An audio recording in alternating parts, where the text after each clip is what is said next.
વલ્લભા ઈશ કી ભાગવત ભગવાને હજી ભાગવતજીમાં એ સુગંધ છે ગૌશાળાની, અને હાંચવીને રાખો છો કે આ સુગંધ જાય નહીં.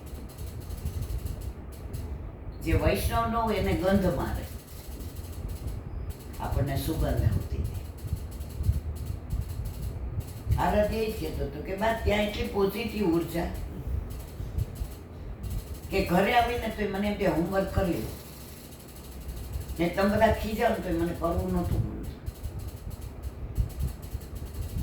ખરેખર ગૌશાળા તો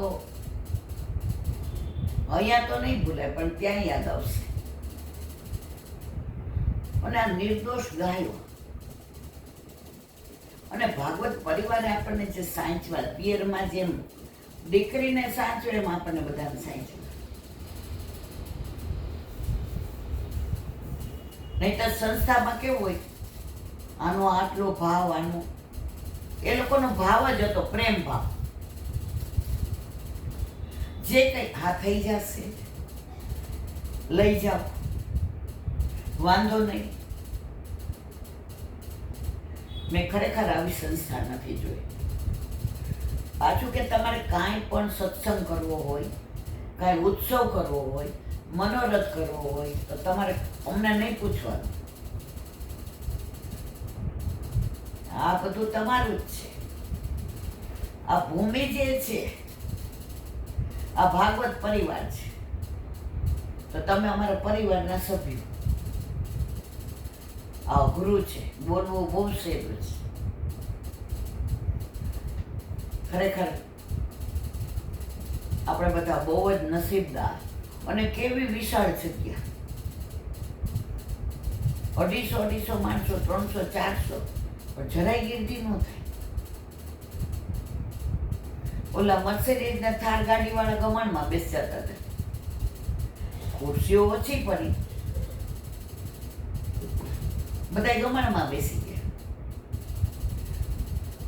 હું જોઉં એટલે આ પાછા હાથ આમ કરેલા બેન 3 સ્ટાર ને 5 સ્ટારમાં તો બહુ બેઠા, પણ આયા જે આનંદ લઈએ છીએ, જેને કહેવાય ને ઠાકોરજી સારસ્વત જે ઓરિજિનલ ઘોષ વ્રજ, એમાં ગૌશાળામાં બધાએ બહુ આનંદ માણ્યો, બહુ જ ભૂલાતું નથી. દીકરીને વળાવે ને ત્યારે પિયર વાળા ગીત ગાય,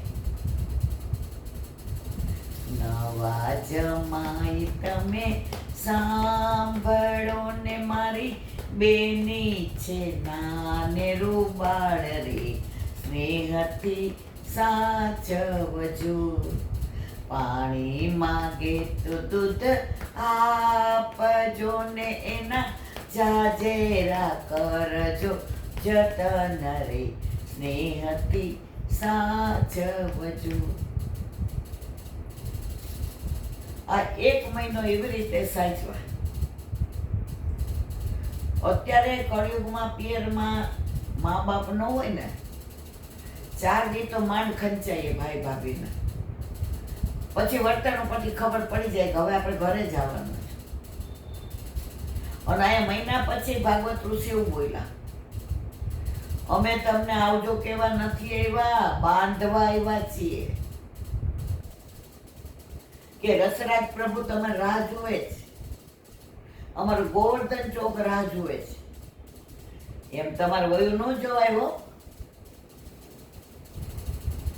તમારે જાવું હોય તો નહીં જાવ. હવે તમે અમારા ખીલે બંધાઈ ગયા. આવો નિર્દોષ પ્રેમ, અહેતુક પ્રેમ આ કળિયુગમાં, જ્યાં અત્યારે બધું પૈસાથી જ વેચાય છે. તમે આટલા પૈસા ભરો તો જ આ મનોરથ થાય. તમે આ મનોરથ કરાવો હોય તો આટલા પૈસા નથી તો નહીં. અહીંયા ક્યાંય મેં પૈસો જ ન જોયો. એક ભાઈ મને પૂછતા હતા ભાડું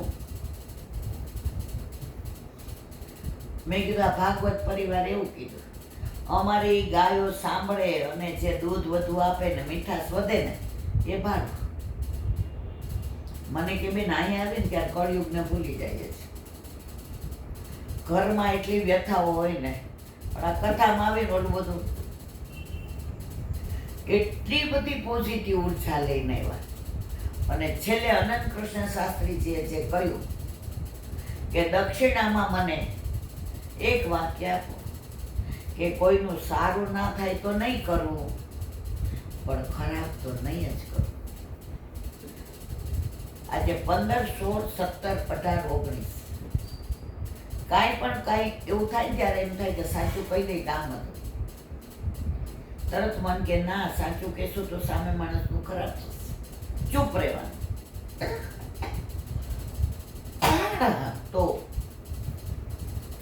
ગૌશાળા તો ગૌશાળા નહીં.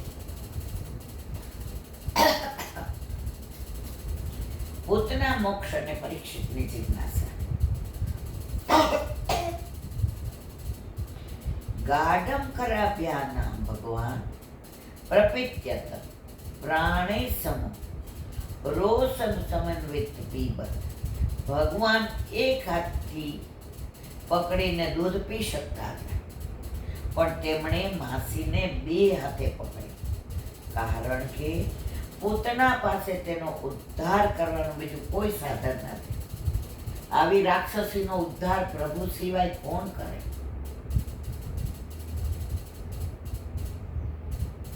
તે ભગવાને એક હાથે આપ્યું, બીજા હાથે પોતાને ફળનું દાન કર્યું. ભગવાન તેનું દૂધ ચૂસવા લાગ્યા. તેથી પૂતનાને મર્માઘાત થયો. તે વ્યાકુળ બની પીડાથી બોલવા લાગી. સા મંચાલમિતિ પ્રવાસે નિષ્પીડે પાના કિલ જીવ મર્મણે વિવૃત્ય નેત્રે ચરણો ભુજોમુ પ્રસિન ગાત્રા ક્ષિપતિ. પૂતના ચીસો પાડવા લાગી. અરે લાલા મને છોડ. લાલાજી મનમાં હસે છે અને કહે છે, માસીબા મારો સ્વભાવ એવો છે કે હું એકવાર જેને પકડું એને ક્યારેય છોડતો નથી. પૂતનાએ 2 વખત મંચ મંચ એટલે કે છોડ છોડ એમ બૂમો પાડી. ભગવાને તેનો અર્થ એવો કર્યો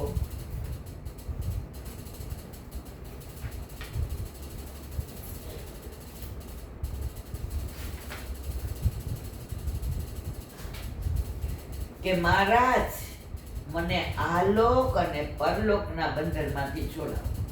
ભગવાન કોઈ અવળું બોલે ને તો અવળું જ લે. આપણા વલ્લભે સુમતિની જીમા એ જ છે. શિશુપાલ એટલી ગાળો દીધી, ભગવાન સવળું જ લે.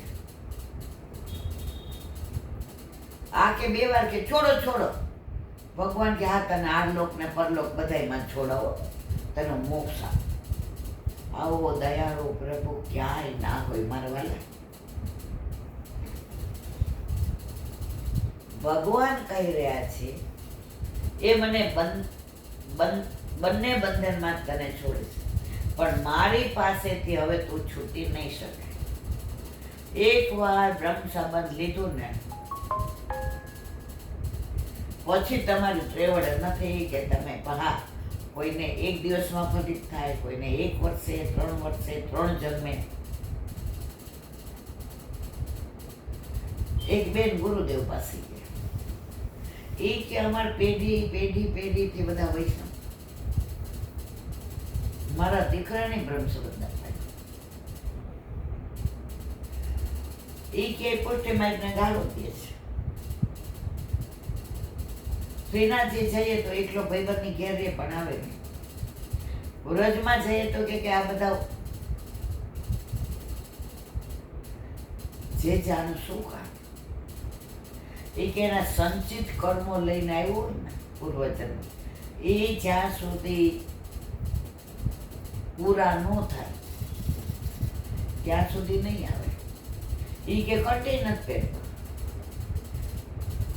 એનો ઉદ્ધાર કરવાની જવાબદારી ઠાકોરજીની, વલ્લભની.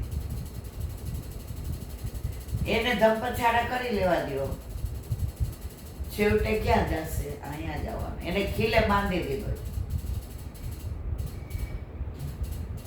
ગાય ગમે એટલી આગી પાછી થાય પણ ખીલો છૂટે નહીં. એમ આપણને બધાને વલ્લભે ખીલે બાંધી દીધા છે. વિચારકોએ બીજો અટેવો કર્યો કે પૂતના પ્રભુજીને કહી રહી છે કે મારી પિયરની અને સાસરાની જેટલી આસક્તિ હોય એમાંથી મને છોડાવો. મુંચનો ત્રીજો અટેવો કર્યો, હે શ્યામ સુંદર, મને સ્થૂળ દેહ અને લિંગ દેહના બંધન છે. જ્યાં સુધી આત્માને આ બંને દેહના બંધન છે ત્યાં સુધી તેની મુક્તિ થતી નથી. સ્થૂળ શરીર બદલાય છે, મૃત્યુ વખતે લિંગ શરીર બદલાય છે. જ્યારે આપણે કહીએ કે આ માણસ મરી ગયો ત્યારે તેનું સ્થૂળ શરીર બદલાય છે, છતાં આત્મા લિંગ શરીરને સાથે લઈ બીજા સ્થૂળ શરીરમાં પ્રવેશ કરે છે. પૂતના કહી રહી છે કે મને આ બંને શરીરના આવરણમાંથી છોડાવો. મુંચનો ચોથો અર્થ એ છે કે પાપ અને પુણ્ય બંને બેડીઓ છે. એક લોખંડની છે તો એક સોનાની, પણ બેડી તો છે જ. આપણા માર્ગમાં ક્યાંય પુણ્ય કે પાપ છે જ નહીં. સેવા પુણ્ય માટે નથી કરતા, તીર્થયાત્રા પુણ્ય માટે નહીં, વ્રજ યાત્રા પુણ્ય માટે નહીં, યમુના પાન પુણ્ય માટે નહીં, ગિરિરાજ બાવાની પરિક્રમા પુણ્ય માટે નહીં. એક વૈષ્ણવ એને બહુ નિષ્કર્ષ છે તો 40 વર્ષથી પ્રભુ એના કરે. હવે રોજ 2 રૂપિયા, 5 રૂપિયા, 10 રૂપિયા બચાવે. આ પેલાની વાત છે. અને આ પેલા ખબર છે પેલી રજોઈઓ કરતા, એમાં પંખાની કમળની ને ડિઝાઇન કરતા. અને આણામાં તો એ ધડકી રજાઈ આપે છે. જમાઈ આવે ને તો ધડકી પાથરવાની રજાઈ. એટલે એ ગામમાં એની માસ્ટર એવી કે બધા એમ કે કમળામાં કરે ને મારે બીજા પાઈ નહીં કરો. ઠાકોરજીને પહોંચીને રાતના 12 અને એવા દોડ ને પેલું ગાય. હવે આમાંથી ને પ્રભુને પહોંચે અને જે રૂપિયો 2 રૂપિયા બચે અને વિચાર કરે આ લોટો ભરાઈ જશે બ્રાહ્મણ, એટલે મારે પ્રભુને લઈ લીલી પરિક્રમા કરવા જઈશ.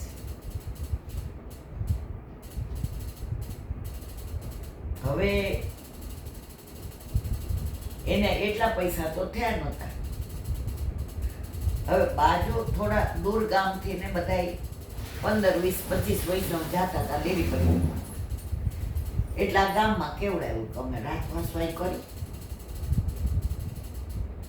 એટલે બધાએ કીધું ઓહો ધન ઘડી ધન ભાગ્ય. એટલે કમળાબાઈએ ઓલા શેઠ જેવા હતા, પૈસાવાળા હતા પણ બહુ જ દીનતા. એને કીધું નવલભાઈ હું એક વાત કરવા આવી કે હું બેના એ કે 15, 20 વૈષ્ણવ મારે ઉપર ભલે માર નથી પણ મારું મકાન છે એ બધાય હું આમ તો વૈષ્ણવોને કાંઈ લેવડાવી શકતી નથી. કાંઈ મારાથી મનોરથ થતા તમે બધા ઢાઢી લીલાઈ કરાવો, નંદ ઉત્સવ કરાવો, બધું કરો, પેરામણી કરો. એ કે બેન હું કરું તમારે?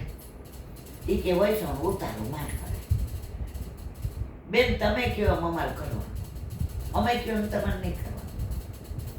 માનવો. પણ નવલભાઈને વિચાર આવ્યો કે આ ધડકીને ગોદડા કરે છે.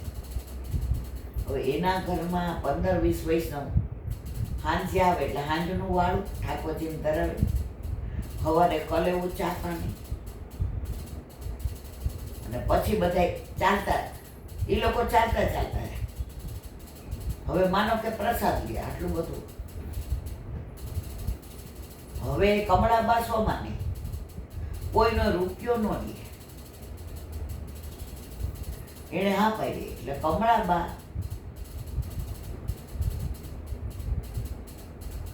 બાજુવાળા પાંડુ કાકાને કે એ લાલ્યો એ કે ગાડું લઈને આવશે ને મારો અટક એ કે ફઈબા આખા ગામના ફઈબા એ કે ફઈબા અત્યારે એ કે બટા હાલ ને ફઈબા કેટલા વાર જે ઓલા લોટામાં લીલી પરિક્રમા માટે 1, 2, 4 રૂપિયા ભરતા હતા તો અડધો લોટો ભરાઈ ગયો જઈને બધું લઈ આવ્યા અને ગાય તો હતી ઘરે આવીને બધું સાફ સૂફ ને કારણ કે ઠાકોરજી હોય એટલે પેલાના વૈષ્ણવ તો ખાંડ હોય ને ખાંડ એ આમ ન ચાલે ચાલી લે ને મેં આ કર્યું છે ધોતિયાના 2 છેડા આમ કરવાના અને એમાં ખાંડ આમ કરવાની એટલે રજ હોય ને ઉડી જાય નહીં તો પ્રભુને એમ કે દૂધમાં આવે ને તો પ્રભુ ફૂલતી હોય આખી રાત બધું અને લોટ દળી દીધા ઘઉંનો ને બાજરાનો અને જાડો અને બધું હવે બીજે દિવસે તો આવવાના હતા હવે નવલભાઈને એમ થયું બેન મારી એવી સોમાની પૂછવું કેમ અહીંયા તો ચૂલા ઉપર ભેળી ને ટોકરી ને માનભોગ રોટલા દહીં દૂધ ને પ્રભુને ધરાયું ને બધું સરાયું 15 છે 12 છે ખતર છે ખબર નહીં એ નવલભાઈ એના બહુને કીધું કે શેઠાણી હાલ શેઠાણી કે મને એ જ ચિંતા થાય છે 2 જણા આવ્યા ડેલી ખખડી કમળા ભાગ્ય મારે વિરાટ કેમ અત્યારે આવવાનું એ કે અંદર તો આવવા દો ચા પાણીનો પૂછો કેમ આવવાનું જો બેનું ઘર ન હોય કાપા વાળી ત્યાં તો યુગલ સ્વરૂપે વૈષ્ણવમાં ઠાકોરજી આ વૈષ્ણવ આવવાના ને એટલે રાજી રાજી છે બધું થયું એટલે પછી શેઠે કીધું બેન અહીંયા બેહો એ કે હા માર વિરાટ બેન તમે આ ધડકી રજાયો ને બધું કરો ગામનું આજુબાજુનું આજે 15 છે 12 છે 20 છે વૈષ્ણવ આપણને ખબર નથી હવે એ લોકો મોસ્ટલી એવું હોય કે સવારે વહેલા ચા પાણી કલેવું ઠાકોરજીને કરાવીને નીકળી જાય કારણ કે પછી હલાય નહીં અને તડકો થાય એટલે પછી કોઈ ગામ આવે તો અત્યારે સવારે એ કે મારે વહેલા પાંડાને લઈ ગઈ હતી ને બધું અટાણું કરી આ જુઓ એ કે અને તમારે 2 અહીંયા છે અને સવારે અહીંયા જ કર્યો કે બેન મારા હમ ખાવ કાંઈ દાગીનો એ કે કાંઈ એ કે મારી પાસે ક્યાં દાગીનો છે મારે તો એક મોટી નિધિ મારા ઘરે છે એ મારે દાગીનો બેન મારા ગળા ઉપર હાથ મૂકી ગયો ગળા હું બધું અહીંયા એ કે બધું થઈ ગયું શેઠાણી કે મારા હમ ખાય ને કયો નણંદભાઈ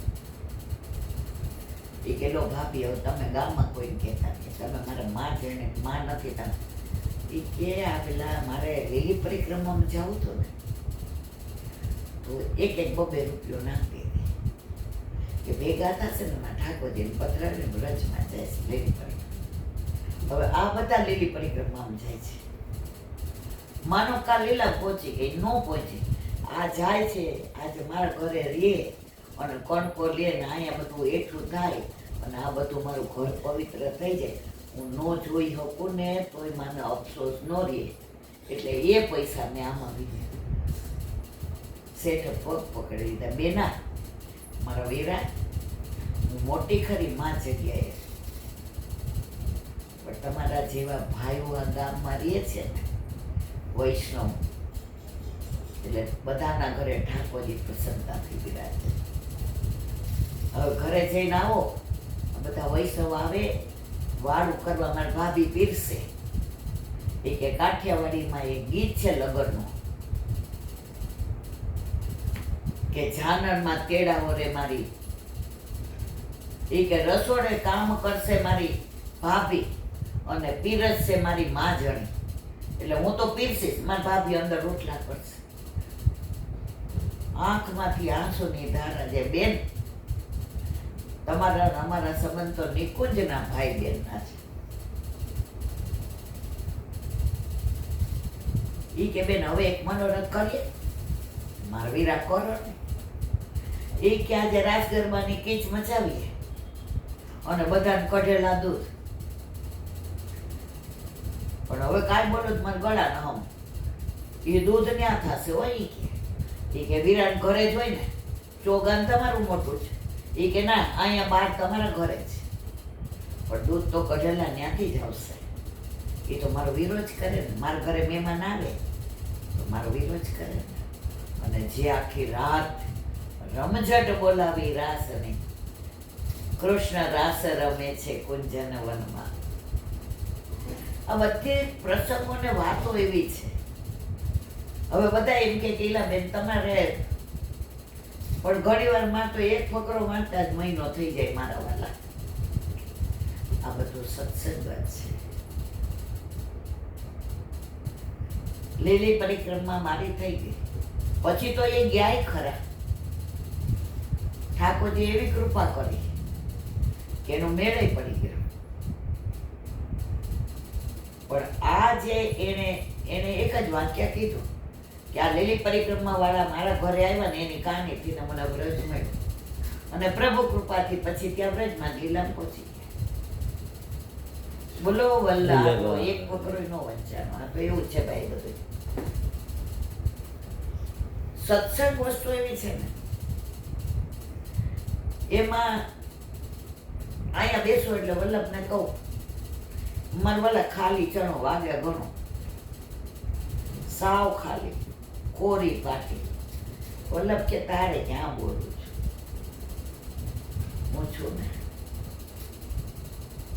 યશોદા દાલો ગિરિધર લાલય મને વાલો લાગે છે.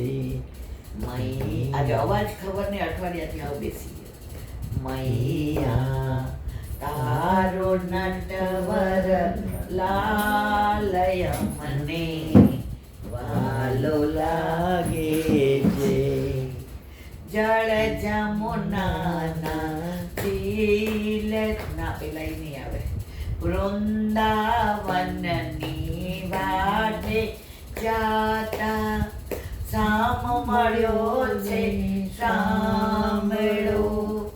એ મારા મૈડા લોટી જાય તો એ વાલો લાગે છે.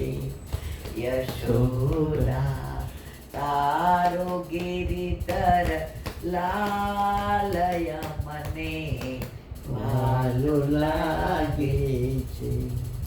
રમતા ને રોવડા વચોને રોતા ને રમાડતો. એ મારી તેનું ચોરી જાય તો એ વાલો લાગે છે. યશોદા તારો ગિરિધર લાલય મને વાલો લાગે છે. જળ જમુનાના તિલકાને વસ્ત્ર હરી ગયો વિઠલો. જઈ બેઠો કદંબની ડાળ તો એ વાલો લાગે છે. યશોદા તારો ગિરિધર લાલય મને વાલો લાગે. આ વ્રજ વિહાર જોયું ને એટલે પાછું વ્રજ આવી